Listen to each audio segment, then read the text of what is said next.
네, 저는 소개받은 사회적 경제지원팀장 양승윤이라고 하고요. 사회적 경제에 대해서 말씀을 좀 드리게 됐습니다. 마이크를 사용을 할게요. 그러면 사회적 경제에 대해서 설명을 좀 드리도록 하겠습니다.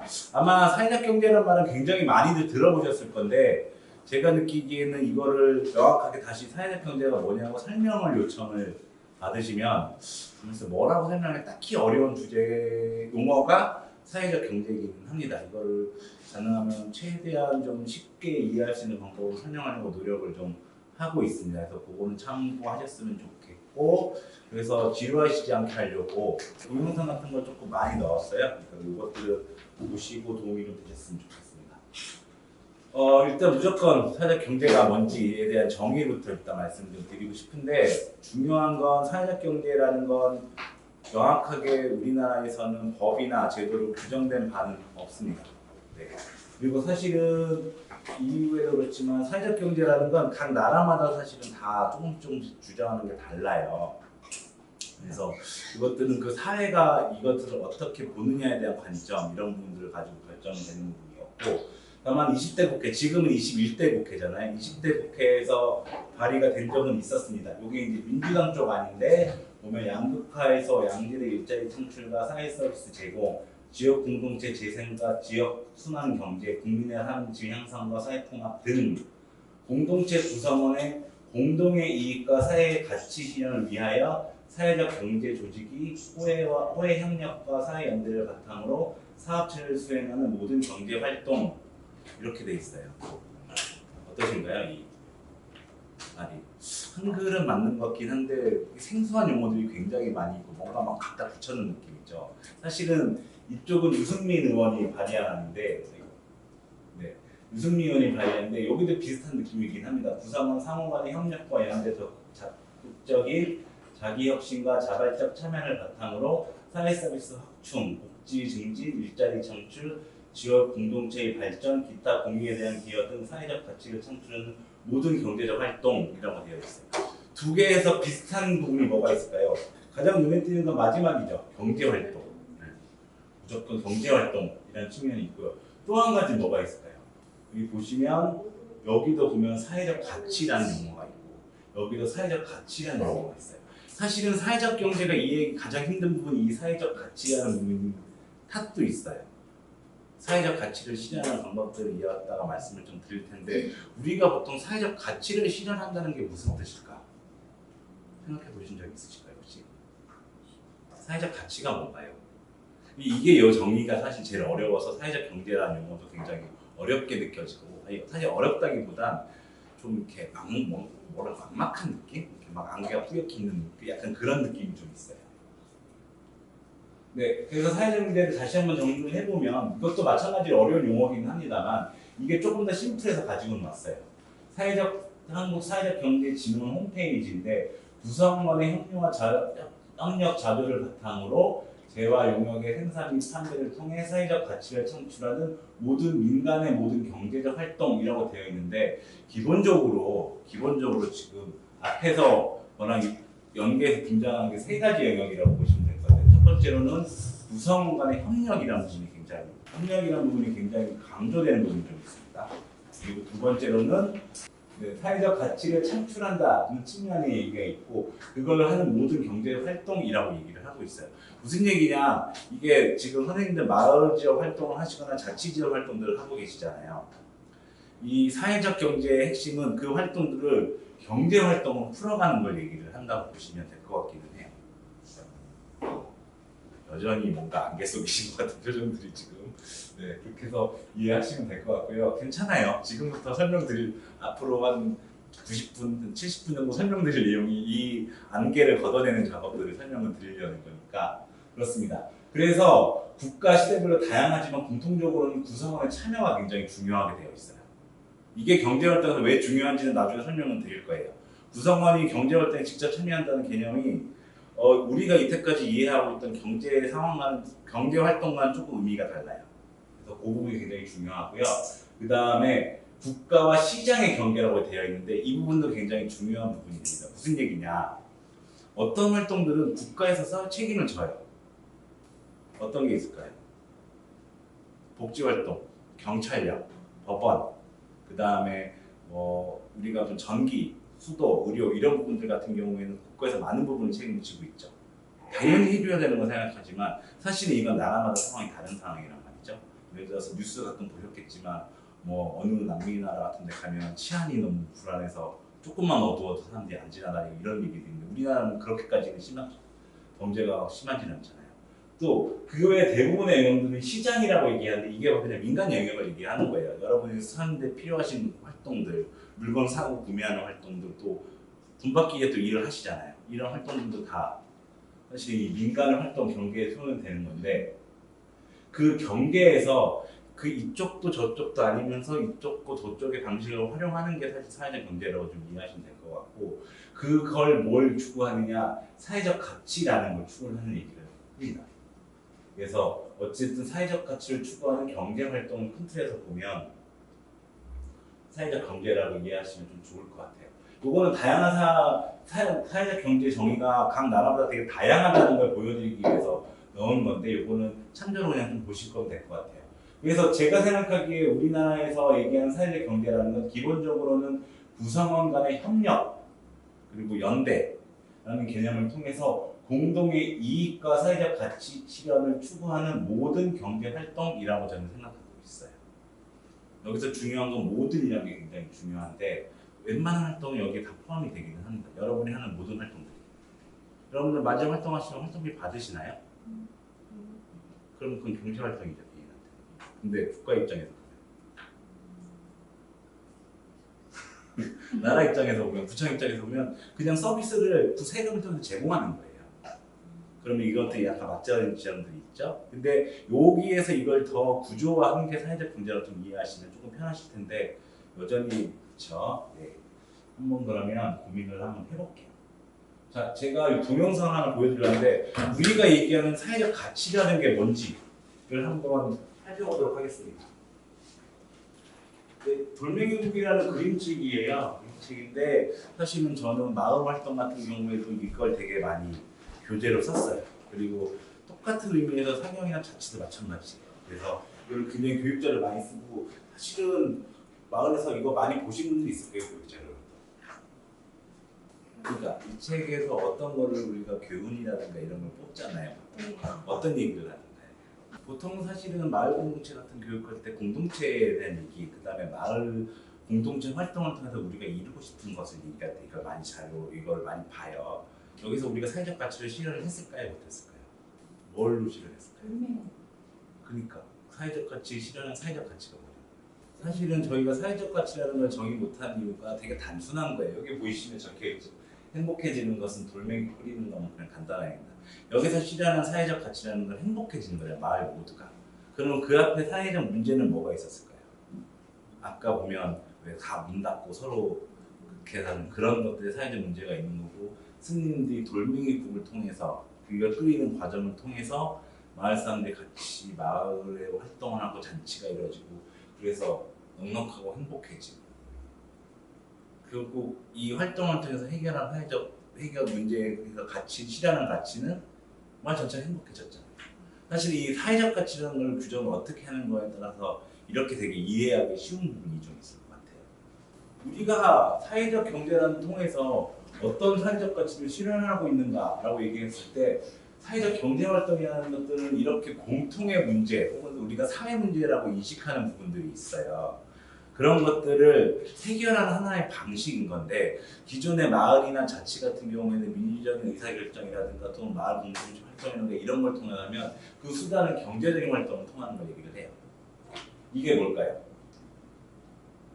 이건 모르시는 분은 없을 테니까 공정무역이에요. 사실은 우리나라에서는 이걸로 제일 먼저 알려지기 시작했어요. 사회적 경제라는 게. 공정무역이 뭐예요? 적정한 가격으로 그 사람의 노동과 인건비들을 충분히 평가해주는 적정한 가격으로 물건을 사들여서 우리가 소비해주는 걸 얘기하는 거죠. 이른바 착한 소비라고 얘기하는 관점들인 거예요. 여기 착한 소비는 거기서 조금 더 확장이 됐죠.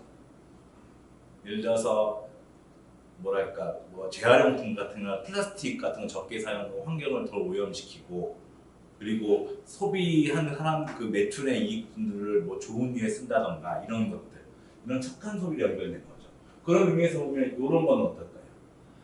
친환경 물품을 사용한다던가 혹은 재활용, 리사이클 혹은 최근에 같은 경우는 생활용이라고 해서 아예 이거를 버려지는 물건들을 가공해서 상품으로 만드는 이런 활동들도 사실은 큰 틀에서 보면 사회의 가치를 높여주는 부분이 있죠. 가치 실현을 하는 거죠. 왜 자원이 막 낭비되고 버려지는 것들을 방지하는 부분이 있고 크게는 보면 환경 오염이나 이런 걸 방지하는 부분들이 또 이거 같은 부분은 쉐어링이라고 얘기하는 공유라는 부분이 굉장히 많이 얘기를 하죠. 내가 뭘 사기 위해서 하나하나 매번 사는 게 아니라 이 사람이 좀 쓰고 안 쓰는 것들을 쓸쓸함을 가져가고 옛날에 뭐 어떤지 모르겠지만 옛날에 아나바다 운동이 한창 이런 적도 있었어요. 이게 한 90년대 후반, 2000년대 초반에 사실은 저는 큰 틀에서 보면 이것도 비슷한 활동의 영역이라고 보기는 해요.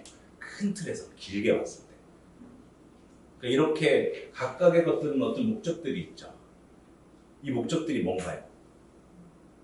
목적들이 공통의 이익인 거잖아요. 공통의 이익.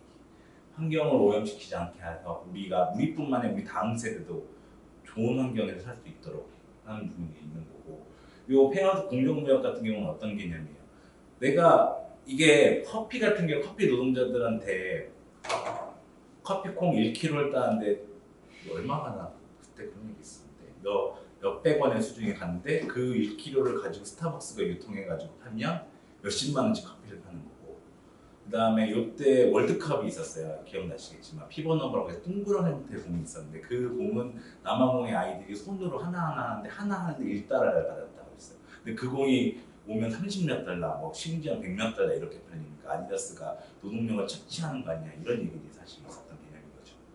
즉 전체적으로 보면 이렇게 누군가 단순 개인이라든가 누구 이익이 아니라 공통의 이익, 공통의 삶을 개선하는 방향들을 가진 이것들에 대한 문제를 인식하고 그거를 경제적인 활동으로 풀어가는 방식, 이 사회 경제적인 핵심 활동인 거고, 예를 들어 그런 의미에서는 지역사랑 상품 같은 지역화폐가 굉장히 이슈죠. 서울 뭐 제로페이라든가, 그 다음에 이번에 그 다 아시겠지만 재난지원금도 지역 단위로 구매하도록 이렇게 돼 있잖아요. 이거 왜 그럴까요? 우리나라 경제 80%가 서울에 몰려 있어요. 그러니까 여러분들이 공부에서 돈을 받아가지고 이마트 가서 결제를 하면 돈은 이마트 본사가 버는 거지 거기 살고 있는 사람이 버는 게 아니잖아요. 그러니까 그런 개념들이 집중되어 있는 거죠.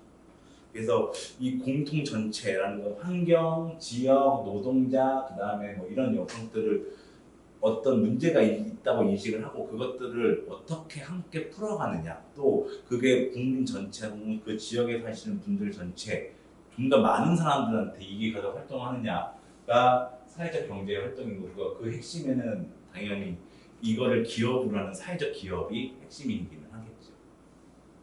어렵지 않으시죠? 이게 되게 쉬운 건데 어렵게 포장하니까 어려운 거예요, 사실은.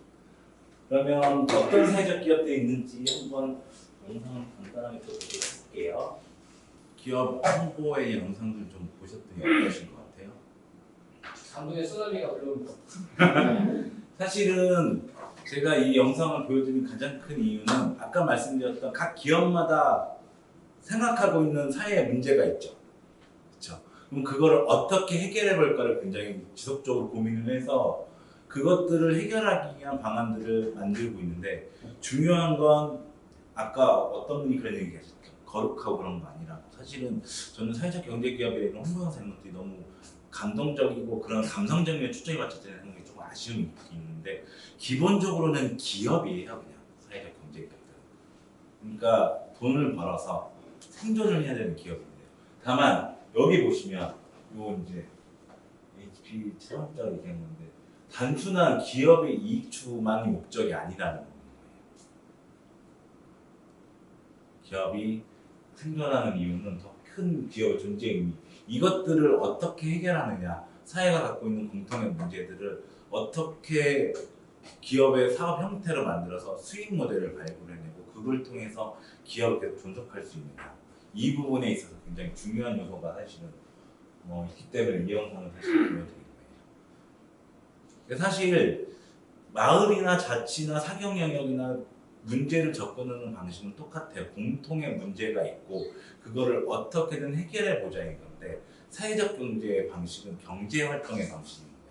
근데 이 사회적 기업이 계속 확대되고 있는 가장 큰 이유는 마을이나 자치 같은 경우에는 뭐 이게 폄하하는 건 아니라 방식 자체가 예산이나 지원이 계속적으로 있어야 풀리는 방식이면 이 사회적 경제는 수익 구조가 만들어지기 시작하면 그 뒤를 어떻게 돼야 자연스럽게 계속해서 지속할 수 있어요.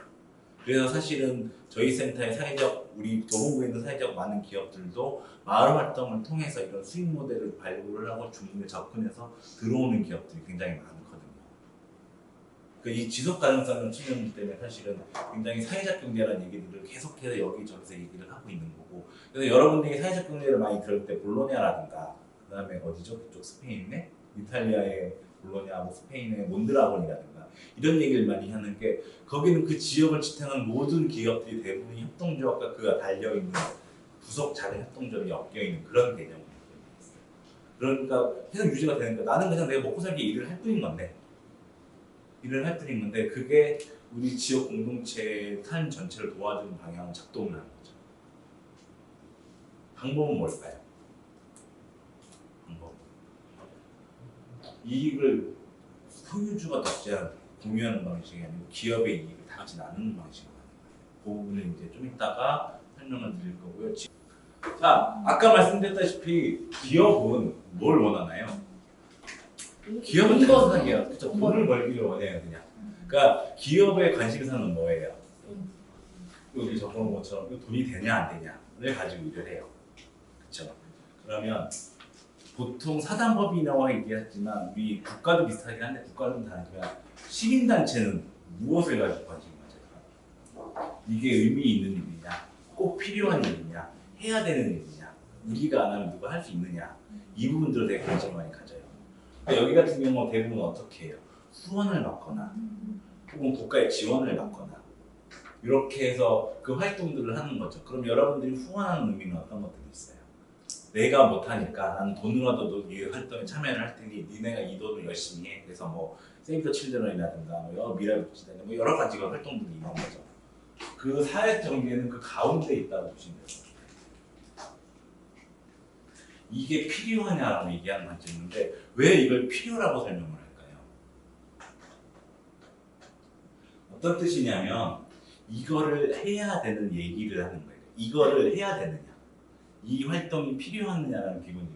돈이 되면서 의미가 있는 일을 해야 되니까 꼭 필요해야 되는 거죠. 이게 아까 말씀드렸던 초반에 말씀 사회적 문제라는 부분들을 해결하기 위한 방식으로 적용하는 거고 이거를 해결해야 되고 해결하기 위해서 사회적 기업이 필요하느냐 이런 경제 방식이 필요하냐 이런 고민들을 많이 하게 돼요. 그래서 무슨 뜻이냐 이게 의미가 있어서 내가 이 상품을 팔 때 여러분들이 이걸 사줘야지 의미가 있는 거잖아요. 가능한 거잖아요. 시간이. 그게 필요하겠느냐 이 부분이 거죠. 그러면 기본적으로 사회적 기업 활동은 내가 적절한 상품과 서비스를 제공을 하고 그 필요한 사람들이 그 가치를 동의해줬을 때 사실은 성립이 가능한 부분이 조금 있어요.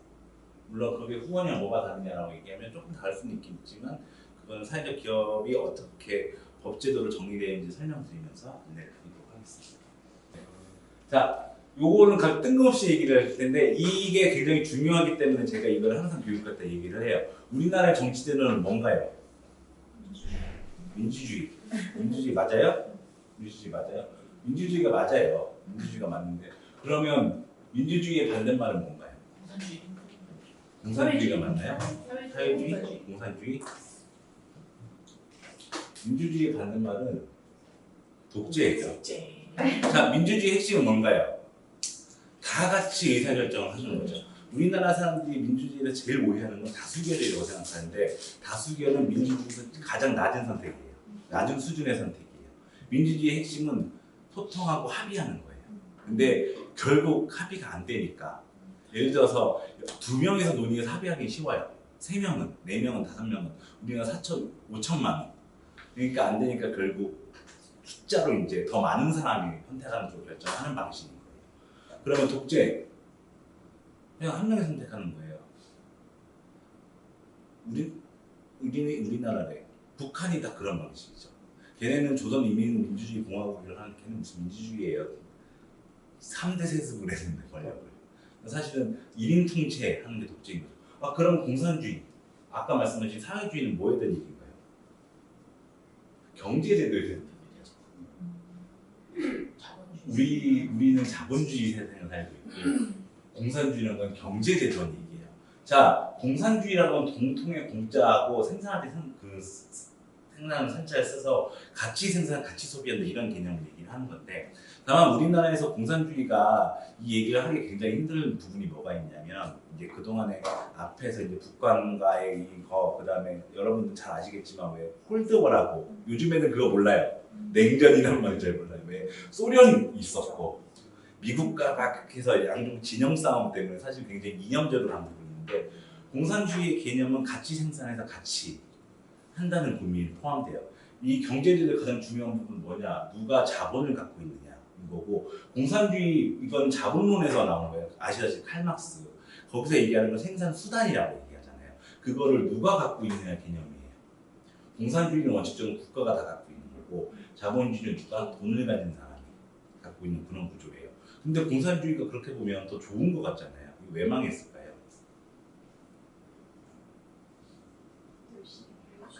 정답이세요. 뭐냐? 같이 열심히 생산해가지고 그걸 같이 나눴어야 되는데 누가 그렇게 하려고 왜 공짜로 주는데? 그 경제에 대한 그런 관점에서 조금 이해가 부족했거나 아니면 좀 제가 느끼기에는 이상적이었던 거예요. 공산주의의 원래 핵심은 뭐냐면 핵심 이념은 능력에 따라 일하고 필요에 따라 그러니까 소비한다였어요. 무슨 얘기냐면 나는 100만 개를 만들 수 있는 100개를 만들 수 있는 능력을 가지고 있고 쟤는 10개를 만들 수 있는 능력을 가지고 있으면 자기 능력만큼 일하는 거예요. 그냥. 그럼 110개가 생산되죠. 그리고 나는 필요한 만큼만 소비를 하는 건데 솔직히 그게 가능할까요? 일 안 하고 내가 필요한 것만 쓰고 싶지. 그러니까 사실 나중에 배급제 막 이렇게 되는 부분이 되는 거죠. 그런 인간의 뭐랄까 기본적인 심리에 대한 부분들이 이상적으로 세팅되어 있기 때문이라고 생각하는데 여튼 공산주의는 경제에 대한 얘기인 거고 자본주의는 현재 우리가 살고 있는 거죠. 자, 요 두 개를 굳이 말씀드리는 이유는 뭐냐? 정치 제도에서 중요한 건 누가 권력을 갖느냐예요. 우리나라는 누가 갖고 있는? 국민 전체가 갖고 있죠. 경제에서 자본은 누가 갖고 있나요? 우리나라. 돈 있는 사람이 갖고 있는 거죠, 뭐 사실은. 그런 부분이 있는 건데 이걸 말씀드리는 이유는 뭐냐? 사회적 경제라는 것도 이 부분이 굉장히 중요해요. 기업을 누가 소유하고 있느냐? 의사결정을 누가 하느냐? 이 부분이 굉장히 중요해요. 그래서 여기는 다수를 권한을 갖고 있는 쪽, 소유를 갖고 있는 쪽이 소수가 있는 쪽인 거고 그런 의미에서 우리나라는 대의민주주의 정확하게 왜? 우리가 직접 권력을 행사하는 게 아니고 우리가 잘 할 것 같은 사람을 뽑아가지고 그 사람한테 맡기죠. 경제제도는 수정자본주의라고 얘기해. 이거 좀 들어보셨을 거예요. 왜 그러냐? 자본주의는 그런 모든 게 시장에서 경쟁을 통해 해결해야 되는데 우리나라 모든 걸 다 그렇게 하나요? 아까 잠깐 말씀드렸다시피 여러분들은 이게 당연하다고 생각하시는데 경찰력이라든 거 이건 우리가 세금을 내가지고 국가에서 운영하잖아요. 왜? 모든 시민들은 평등하게 적용돼야 되는 거기 때문에 그런 게 또 뭐가 있을까요? 선생님들은 다 기억나실 거예요. 옛날에 KT가 공기업이었네요. 국가정부 부처였네요. 전화국에서 전화국 부처 그쵸? 기억나시죠? 우리 이성쌤은 깜짝 놀라는 것 같은데 그때는 그래서 그냥 공공 서비스였어요. 근데 이제 이게 효율이 안 나오니까 공기업에서 시장 논리로 돌려서 이제 분사하고 해서 KT, SK 이렇게 만들어지고 지금 얼마 전에 박근혜 정부 때부터 그 앞에 정부 때부터 이제 의료 민영화 얘기가 계속 정치적으로 이슈가 되고 있어요. 의료 사업을 인형한테 맡기는 게 더 효율적이고 국민들한테 도움이 될 거냐 아니면 국가가 여전히 많은 부분을 통제하는 게 통할 거냐 이 논리를 계속 하고 있는 거고 그래서 그나마 우리나라 의료보험제도가 박정희 정부 때 만들어진 건데 이때 굉장히 잘 세팅되어 있다고 사실 굉장히 높게 평가하는 부분이 있어서 그런 논리가 좀 있는 거죠.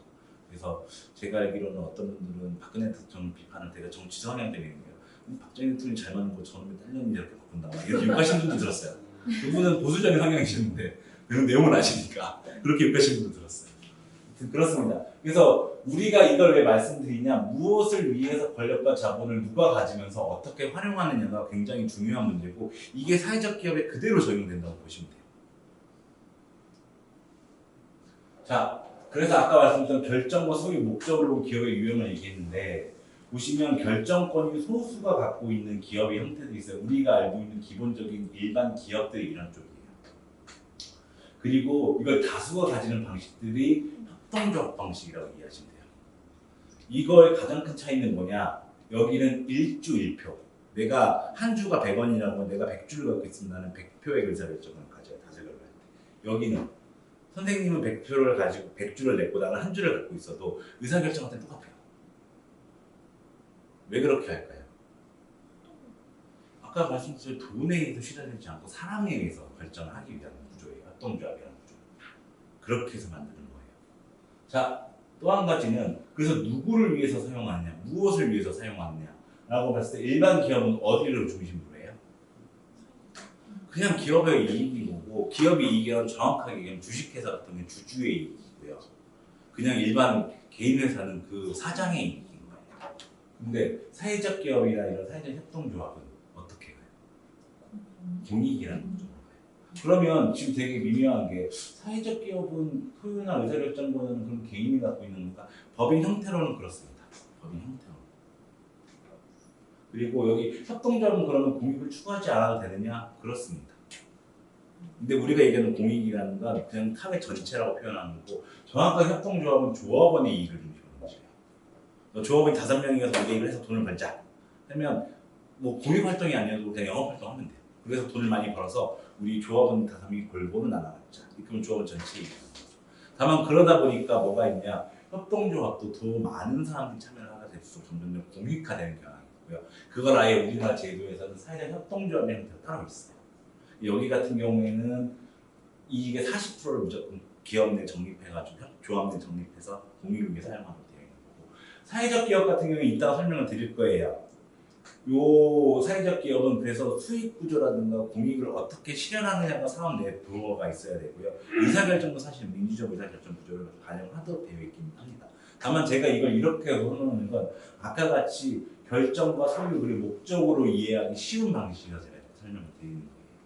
어디 가서 그게 이렇게 돼 있더라고 얘기하시면 위험할 수 있어요. 잘 들어보시고 얘기하셔야 돼요. 그런 관점으로 제가 정리를 해드린 거라고 보시면 될 것 같습니다. 자, 다시 한번 확인할게요. 그래서 목적이 뭐냐? 이윤 창출이나 사행 구성은 윤택한 삶이 궁극적인 목적이다. 기업과 사회공헌과 되게 분류해요. 이게 되게 우리나라가 사회적 기업이 그렇게 유명한 기업이 많지가 않아서 SK가 사회적 기업인 줄 아시는 분이 종종 있어요. 거기는 돈을 벌어서 일부를 우리가 사회공헌에 쓸게 라는 거 얘기하시면 돼요. 그래서 뭐 학술적으로는 사회적 기업과 사회공헌형 기업과 이렇게 구분하는 경우는 종종 있어요. 왜냐하면 이 기업들 같은 경우 아까 우리 동영상에 봤을 때 HB 회장이 했던 기업 본래의 목적이라는 걸 얘기하기 때문에 기업 입장에서 보면 우리 기업의 물건은 사라져야 되니까 우리 기업이 좋은 이미지를 가져야 하고 그러니까 사회공헌 사업도 하는 거고 이러면서 좋은 일도 많이 해 이렇게 하는 부분이 있죠. 제일 대표적인 게 SK가 그런 사업 많이 하고 그 다음에 또 유명한 게 어디가 있어요? 삼성이 사실 그 장애인 안내기업 사업 굉장히 열심히 하고 있죠. 그런 경우들이 있습니다. 자, 그래서 이윤 창출해서 구성 윤택의 삶이라고 얘기했는데 이윤을 창출하지 않겠다는 건 아니에요. 이거 오해하시면 안 돼요. 우리는 시민단체가 아니에요. 사회적 경제기업은. 이윤을 창출해서 더 많은 사람들이 또 사회 전체에 도움이 되는 쪽으로 쓰자 이렇게 보시면 되겠습니다. 자본이라고 얘기하는 건 사회적 자본이라고 해서 많은 사람들이 돈을 모아서 정하는 걸 포함해요. 이게 가장 이해하기 쉬운 협동조합 방식이에요. 협동조합은 조합을 만들 때 조합에게 돈을 내죠. 그리고 어떤 조합은 조합비를 매달리는 경우도 있죠. 그런 게 어디가 있을까요? 우리가 제일 이해하기 쉬운 협동조합은 생협이에요. 생협은 사회적 협동조합 형태가 많은데 소비자 협동조합과 생산자 협동조합이 있어요. 소비자들은 무슨 욕구가 있어요? 조금 비싸더라도 안전하고 그런 상품 사고 싶은 욕구가 있는 거고 이 생협은 그걸 제공하니까 조합비를 내고 거의 물건을 이용하는 그런 구조. 생산자들은 중간에 유통마진이 되게 많잖아요. 다 걷어내고 직접 소비자한테 신선한 제품을 공급하면 싸게 팔 수 있는데 이익도 더 많이 가져갈 수 있고 이런 형태들이 그러다 보니까 어떻게 돼 있느냐 기본적으로는 사회적으로 자본에서 많은 사람들이 자본을 형성해서 자본을 만드는 경우가 굉장히 많고요. 그러니까 이익은 어떻게 돼요? 그런 생협들은 그렇게 돈을 생협이 많이 벌었어요. 그럼 생협 대표가 가져가나요? 더 좋은 상품을 사려고 노력하죠. 또 이거를 그전에는 깎아가지고 100원에 샀는데 이제 120원에 사드릴게요 단가를 이렇게 올려줄 수 있어요 생산자들은. 왜냐면 그분들도 좋은 상품을 생산하려면 충분히 이익을 보장을 해드려야 돼요. 이런 작업들을 할 수 있는 거죠. 소유는 기본적으로 공동소유예요. 그래서 대표가 있어야 사회적 기업도 대표가 소유한 거 이런 건 아니에요. 다만 권한을 받았을 뿐이에요. 협동조합 이게 요 부분에서 제일 되게 그 얘기를 많이 하세요. 협동조합이면 내가 불편하다는 것까지 내가 이사장인데 불편한 것이 총회를 해야 되느냐고 생각하시는데 그건 아니에요. 다만 어떤 것들은 총회에서 결정하자. 이래서 우리가 자본금이 1,000만 원을 구축했는데 그 중에 몇백을 꺼내서 뭘 쓰는 행사업을 하고 싶다. 그런데 이런 것들은 결정하자는 거고 나머지 자잘자잘한 것들은 이사장이 알아서 하고 나중에 총회에 보고해라. 이렇게 되는 거고. 그래서 이사장이 한 것들이 총회 조합원들이 마음에 안 들어요. 그럼 어떻게 해요? 이사장 갈면 되잖아요. 총회에서. 그런 작업들 돼 있는. 그런 의사결정 구조가 민주적이라는 얘기를 하는 거예요. 그러면 대표가 혼자서 나 저 사업 해야 되겠다 이런 게 될까요? 안 될까요? 안 돼요. 그래서 이렇게 보시면 되겠습니다. 그래서 아까 얘기했던 얘기, 저는 이게 되게 인상적이었어요. 사회적 경제개혁은 특별한 것도 아니고 거룩한 것도 아니고 일반 개혁과 똑같다. 다만 뭐냐? 이 사회를 변화시키는 내용이었다. 아까 보셨다시피 대부분의 내용들이 뭐예요? 사회적 문제를 해결하는 방식들을 기업의 방식으로 풀려고 노력하시는 분이시죠. 그래서 그렇게 보시면 되고, 즉 사회적 기업은 사회적 목적을 위해서 기업의 영업 활동을 하는 곳이라고 저는 말씀을 드리고요. 제가 사실 원래 상용조직에서 일을 했던 사람은 아니에요. 근데 이제 상용조직이라서 제일 기존 분들이랑 좀 의견이 좀 다른 게 저는 기본적으로 경영학과 출신이라 돈 버는 게 되게 중요해요. 그래서 야 좋은 일을 하는 거 좋다. 우리가 살아남아야지라고 얘기하는데 이 부분을 꼭 강조드리고 싶어요. 기본적으로 우리는 기업이라는 거예요. 상용 조직들은. 사회적 경제 기업들은 기업이지 시민활동이나 이런 하는 거랑 분명히 결이 있다. 장기적으로 계속 이 활동을 유지할 수 있는 방법들을 기업의 방식으로 풀어놓은 거야. 이렇게 보시면 될 것 같습니다. 조금 이해가 괜찮으신가요? 아까 처음 시작할 때보다? 네, 기업이에요. 자꾸 그걸 까먹고 다들 사회적만 보시더라고. 기업이. 자, 이거는 좀 딱딱한 얘기긴 하지만 개발법에서 사회적 경제 기업 유형이라고 되어 있는데 제가 사회적 기업과 사회적 경제 기업의 용어가 두 개가 좀 혼용되어 있을 거예요. 정확하게 말씀드리면 우리나라에서는 사회적 경제 기업이라고 부르시는 게 기본적으로 맞아요. 왜? 법상의 사회적 기업은 따로 이렇게 정리가 되어 있어요. 요 근거에 의한 거. 그런 거고 사회적 경제 기업이라고 얘기하면 보통 요 네 가지를 다 포함해서 얘기를 합니다. 이거는 자료를 많은 시간에 검색해서 보셔도 되는 내용인데 사회적 기업은 육성법에 의해서 만들어진 개혁이고 이 사회적 기업은 이런 내용들인데 어떻게 실현하는지는 동영상하고 자료를 설명을 드릴 거예요. 자, 마을 기업은 마을에서 만들어진 기업이에요. 이거는 지역 의제를 중심으로 이렇게 방치하게 돼 있고 마지막 활동하시는 분들 같은 경우에는 여기서 기업을 넘어오는 때가 되게 많은데 저희가 마을에서 넘어온 기업들도 상용 기업으로 보고 사실은 다 지원 정책이나 이런 것들을 하긴 합니다. 자, 그래서 법상으로 제가 개발법이라는 말을 굳이 쓴 이유가 이거예요. 법상에서 달라요 라인이. 그래서 요거는 각 법별로 다 들어가 있어요. 그 절차를 잘 봐가지고 인증을 받아요. 그런 거고 협동조합 기본법에 의해서 만들어진 거고 5명 이상 모여가지고 이렇게 하는 건데 여기 같은 경우는 아까도 잠깐 말씀드렸던 꼭 공익 실현을 하지 않아도 상관은 없습니다만 5명 이상이 모여서 조합원의 이익을 중심으로 활동을 하면 돼요. 그래서 사실 최근에는 제가 재밌는 추세라고 느끼는 건 옛날에는 무슨 이익단체들 있잖아요. 소상공인 협회 뭐 이런 것들 협회나 협의회에서 사단법인을 많이 만들었는데 최근에는 저런 분들이 협동조합 형태를 많이 해요. 예를 들어 동네 양말국집 있어요. 도봉구 양말 공장 양말 무슨 협동조합 있어요. 그 양말 가게 하시는 분들, 공장 하시는 분들 뭉쳐셔서 협동조합 만드시는 거죠. 그래서 우리끼리 뭐 한번 해볼까 이런 고민하시는 데도 있고 소상공인 협동조합도 있어요. 동네 가게 하시는 분들 몇 분이 모이셔서 협동조합 만드는. 그럼 본인들의 이익을 위해서 활동을 하시긴 하겠죠. 그런 부분이 좀 있습니다. 그 중에서 사회적 협동조합은 사회적 기업과 같은 형태로 해서 사회적 목적을 실현하겠다고 규정된 게 사회적 협동조합이에요. 그래서 여기 우선구매라고 해서 공공구매를 사주잖아요. 이런 사회적 기업들은 협동조합은 대상이 되지 않아요. 사회적 협동조합은 사회적 기업이 대상이 되는데 협동조합은 되지 않습니다.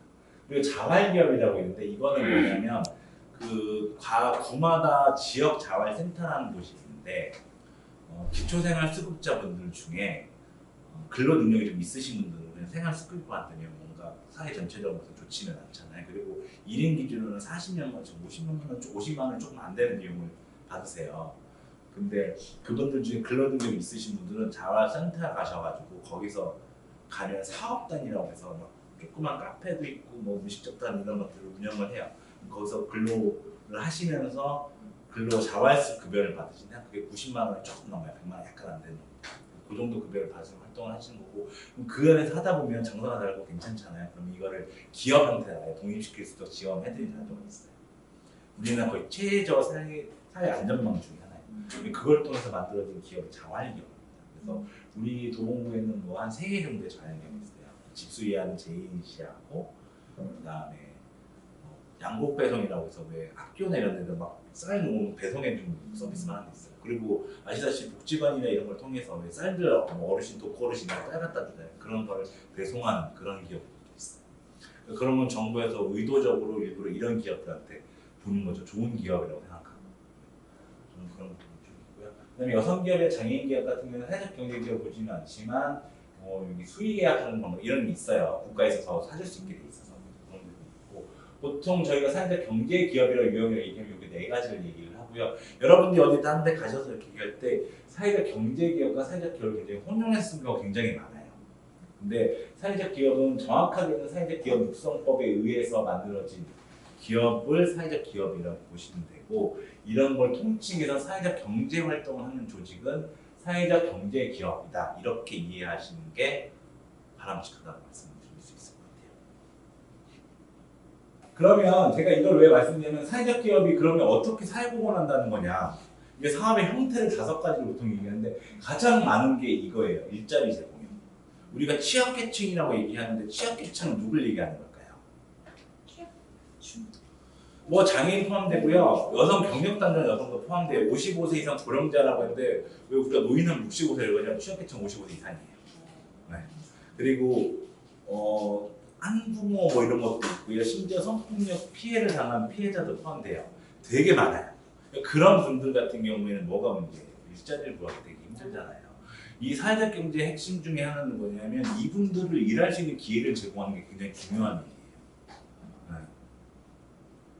그래서 저희 도봉구에는 인구로 협동조합이 있는데 여기는 디자인 하시는 분들이 결혼하시고 그렇게 하셔서 이제 일할 기회가 별로 없으시니까 이분들이 이제 모여 협동조합을 만들었어요. 그래서 출판 같은 거 디자인 이런 작업들을 해주시는데 거기 같은 경우에는 사회적 기업으로 간다고 하면 경력단절에서 이게 증빙이 어렵기는 한데 그분들이 경제 활동을 하시는 걸 이렇게 하는 거죠. 네. 그런 거 있고요. 두 번째는 사회 서비스 제공형이라고 얘기되고 있어요. 이거는 뒤에도 좀 설명드리긴 할 텐데 뭐가 있냐면 제일 대표적인 것 중에는 행복도시락 혹시 들어보셨는지 SK에서 지원해서 만든 거가 있는데 그거는 도시락을 판매하는 사업도 하지만 그 혼자 있는 어린이들 있잖아요. 학생들한테 급식 도시락을 제공해 주는 사업들이에요. 도시락도 판매하고 일부는 직접 만들어서 납품하고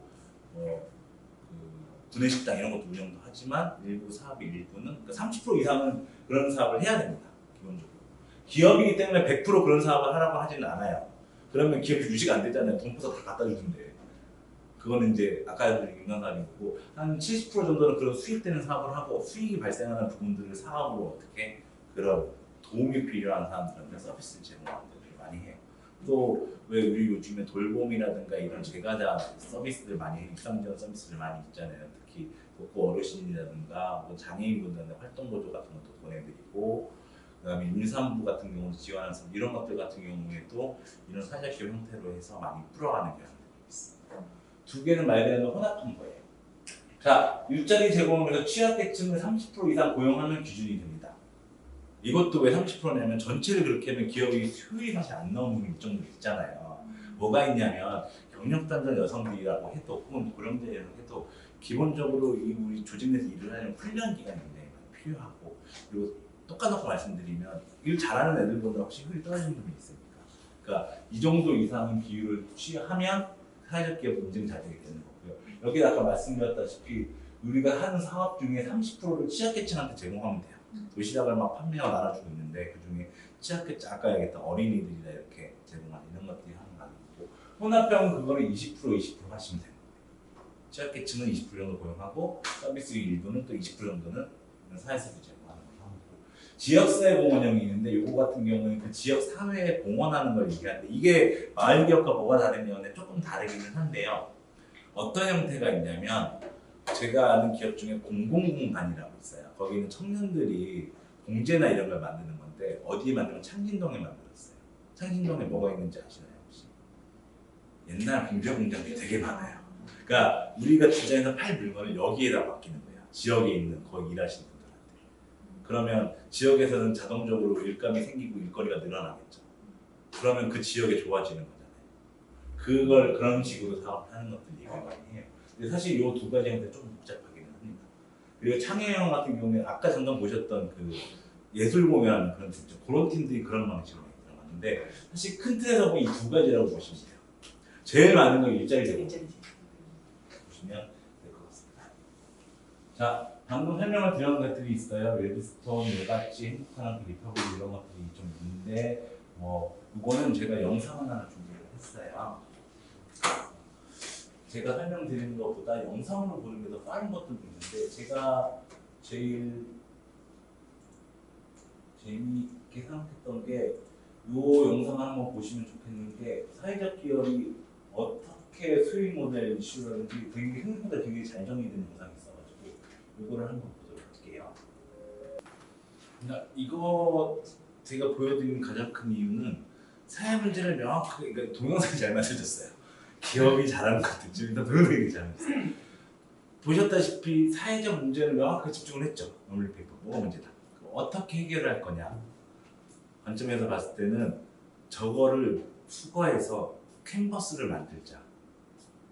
그래서 그거를 팔자라고 관점을 했어요. 근데 그걸 누가 사주나요? 안 사주니까 어떻게 해요? 작가들의 도움을 받아서 이 가치를 공감한 작가의 도움을 받아서 상품을 만들어서 그걸 파는 방식이에요. 그걸 파니까 원래는 페퍼 종이니까 사실은 원래는 노동력을 투여해야지만 그건 재능 기부 가치를 공감해 주시는 분이 작업을 해주시니까 그러면 이 페이지에다가 캔버스가 붙이는 작업만 해서 받아서 보내면 요거 한 박스에 아까 1kg에 1,000원이면 사실 요거만 단가가 몇십 원밖에 안 되는 거예요. 가치를 만들어내는 거잖아요. 그러면 구매 대상은 누구예요? 이 가치를 공감해 주는 사람들이 있어야 되겠죠. 첫 번째는 재능을 기부하는 작가분들 그리고 두 번째는 이거를 공감하고 사주는 사람들. 사주는 사람들은 뭘 살까요? 그 그림이 예뻐서 사겠어요? 단순하게? 그건 아니잖아요. 거기에 있는 갇혀져 있는 가치도 같이 포함해서 사는 거예요. 내가 이걸 구매하는 모습을 도와주고 있다. 이런 형태. 그런 사업 구조도 잘 만들어져 있기 때문에 되게 소개가 많이 되는 거고. 우리나라뿐만 아니라 전 세계가 되게 유명한 것 중에 하나가 신발을 만들어 파는 데가 있어요. 아시죠? 신발 하나 사면 하나 기부해요. 우리나라도 그런 사람들 제법 있어요. 하나 사면 하나 기부하고. 이런 방식들은 그걸 왜 사겠어요? 가치에 공감이 가니까. 근데 문제는 뭐냐? 제가 이걸 잘 설명드리고 싶은데 사회적 기업과 아닌 기업들이 망하거나 안 망하거나 이런 기업들이 왜 발생하냐? 그래도 내가 한 신발을 샀는데 내가 신을만 해야 되잖아요.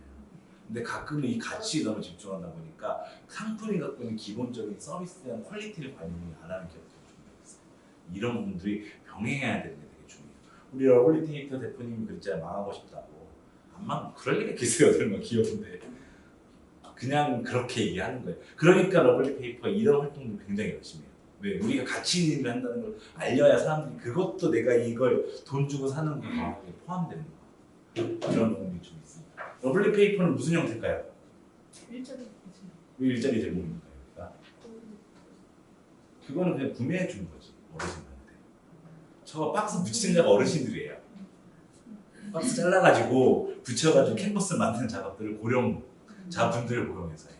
그래서 그게 56%인가 그래요. 그분들이. 왜냐면 기획하는 인원은 많지가 않고 실제로 공장에서 공정 작업하는 분들이 있고 그래서 그렇게 돼 있고 이제 나머지는 뭐 배송하고 이런 분들이 하는 거죠. 그래서 사실은 우리는 일자리 제공이 제일 많고 그냥 제가 도봉구에도 유명한 기업이 있어서 하나 보여드릴게요. 네, 도봉구에 있으니까 여기 다 아시는 데일 거예요. 네.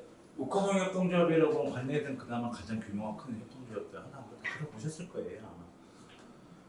면생민들에서 면생민을 쓰는 게 왜 친환경이라고 얘기하냐면 뭐 여성분들 가서 잘 아시겠지만 버리는 양이 어마어마하다고 하더라고요. 어차피 얘는 재활용도 안 되고 쓰레기 양이 어마어마하다고 하더라고요. 명미생리를 쓰면 그 쓰레기를 굉장히 많이 줄고 뭐 그때 그 화학약품 그 얘기 있었잖아요. 뭐 그런 게 연결돼 있어서 그래서 친환경을 좀 굉장히 많이 강조하면서 있는 거고 여기도 일자리 제공이에요. 네. 그러니까 가치는 기본적으로는 팔기 위한 목적이지만 그런 기업의 형태들은 각각의 기업의 상황에 맞춰서 이렇게 진행하는 부분이 있고요. 관내에도 그래서 총 108개의 사회적 경제 기업들이 있어요. 그거 되게 많죠. 근데 본 적은 별로 없으실 거예요. 왜냐면 이게 생각보다 이런 부분에서 아직까지는 이제 솔직하게 말씀드리면 사회적 경제 기업들의 약점이 뭐냐면 여전히 제품 경쟁에서는 좀 밀리는 경향이고 가격 경쟁에서 약간씩 밀리는 부분이 있어요. 그 부분을 내가 사회적 가치라는 비용을 거기서 얹어서 구매를 해줄 만큼 그렇게 키워나가는데 항상 시간이 좀 걸리는 부분이 있습니다. 그래서 이렇게 보시면 되겠습니다. 사회적 기업, 경제와 기업에 대해서 조금 이해가 어떻게 도움이 됐는지 모르겠어요. 자, 그래서 마지막으로 정리를 할게요.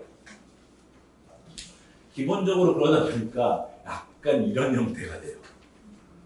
사회적이라고 얘기하면 우리는 기본 비영리 조직들이 하는 작업들을 기업이니까 영리 기업의 형태로 하는 거예요. 그래서 아까도 말씀드렸다시피 사회적 목적을 추구하는데 이 사회적 목적이라는 건 기업보다 더 달라요. 솔직하게 말씀드리면 이런 사회적 가치가 아니어도 그냥 전 어르신들 많이 고용하면 그러면 그건 사회적 기업이에요. 왜? 일자리를 제공하잖아요. 그리고 스스로 경제활동을 한다는 게 굉장히 중요하죠. 그런 부분이 있거나 아니면 아까 같은 뭐 저희 말씀드렸던 공공관처럼 지역의 공헌을 한다던가 도시적 배동처럼 그런 것들을 한다던가 이런 사회적 목적을 수익 활동을 해야 돼요. 돈을 막 벌어야 된다는 거죠. 내 기업이 돈을 벌어야 채용해서 급여를 주잖아요. 그런 부분들을 같이 하는 약간 그런 종류여서 사실은 처음에 아까 얘기했잖아요. 사실 굉장히 모질하고 막막하다고 했던 게 실제로 정리해봐도 약간 어정쩡한 중간에 있어요. 그래서 아까 중간에 경계란 말도 그래서 나오고 그렇게 좀 되었으니까 이렇게 이해를 좀 해주시면 좋을 것 같고요. 네, 그래서 간단하게 저희 센터의 사회팀 업무를 간단히 말씀드리면 그래서 사회적 경제와 함께 해결해야 될 문제가 뭐가 있느냐 같이 찾는 작업들을 합니다. 그래서 뭐 돌봄에 관련된 어떤 교육이나 이런 것들 공통교육, 기업들이 공통으로 필요한 교육들이 있다던가 어떤 이 문제는 우리가 같이 고민해야 된다던가 이런 작업들을 하고요. 그 다음에 모니터링 같은 거를 통해서 뭘 원하시는지 필요한 게 뭔지 파악해서 컨설팅이나 교육을 통해서 많이 지원을 해드려요. 이제 우리 여기 선생님 같은 경우는 이제 사회적 경제 얘기할 때 이 얘기 같이 하시는 분이 다 이해하고 계실까요? 근데 저보다 훨씬 능력이 많으신 분들. 아니 선생님 조직하시는 저희 조직원들. 그러니까 이 사회적 경제라는 게 여전히 무능하신 분들이 되게 많아요. 그래서 이사장님과 대표님이 열심히 공부하고 계시는데 다른 사람들은 그게 뭔데? 라고 얘기하시는 분들 있어요. 그럼 그런 것들도 사실 조합원이 같이 고민을 하고 공부를 해야 같이 올라갈 수 있어요. 이런 교육 같은 거. 그다음에 필요하다 보면 이제 다들 마을 활동 같은 거 하면 받아서 영수 깨끗이 첨부해서 보고가 이게 이건데 이제 나중에 사회적 기업은 회계 처리를 해야 되는 거예요. 이게 자산이 없나 이렇게 물어보는데 우리가 자산이 있나 이렇게 되는 부분도 있어요. 회계나 노무 직원을 채용하면 휴일 계산하고 이런 것들 본인이 직원일 때는 되게 열심히 하시지만 내가 사장이 계산해야 되는 어렵잖아요. 그런 것들 그런 컨설팅을 좀 도와주는 작업이고요. 교육도 그렇게 진행을 하고 그다음에 사회적 기업 같은 경우도 같이 모아서 활동 같은 것도 하고 저희가 홍보 문구 만든 거 지원해드리고 해서 어쨌든 기업의 가치나 상품을 알려야 구매가 되고 서비스도 이런 게 있으고 우리 교육회 강의해주세요 이런 데도 모을 거잖아요. 그런 작업을 좀 하고 있습니다. 네, 오늘 영상은 유튜브에 있는 영상이 필요하신 거고요. 이걸로 교육을 마치도록 하겠습니다. 감사합니다. 네, 질문 있으시면 질문 주셔도 되기는 합니다. 네, 없으시면 강의를 잘한 걸로 알고 있습니다. 고맙습니다.